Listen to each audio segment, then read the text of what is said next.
La mostra più blindata di sempre. Venezia 74 inizia in un clima di festa ma sotto stretta sorveglianza. Inaugurazione mercoledì alle 19 in punto con l'arrivo del capo dello Stato Sergio Mattarella che saluta con la mano, mentre in cielo sopra il Lido di Venezia si aggira l'elicottero e gli uomini della Digos con i nuovi speciali telefonini catturano i volti sospetti mandando le immagini in tempo reale alla centrale operativa. Controlli serrati dunque come preannunciato per garantire la massima sicurezza durante la kermesse. Le barriere antisfondamento ai varchi della cittadella del cinema ci sono e così i cubi di cemento che sembrano panchine dove sedersi invece fanno da protezione agli ospiti della mostra e ai numerosi fan posizionati davanti ai red carpet dalle prime ore del mattino per vedere i loro idoli e magari strappare un autografo o una foto.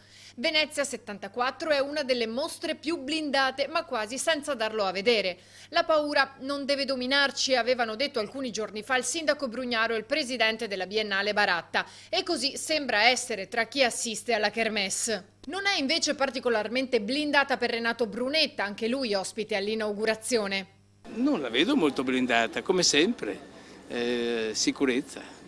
La sicurezza è la garanzia della libertà di tutti.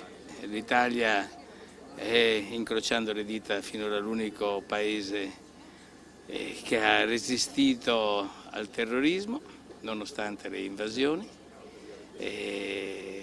Speriamo di poter mantenere alta la guardia e quindi ringraziamo le forze di polizia naturalmente.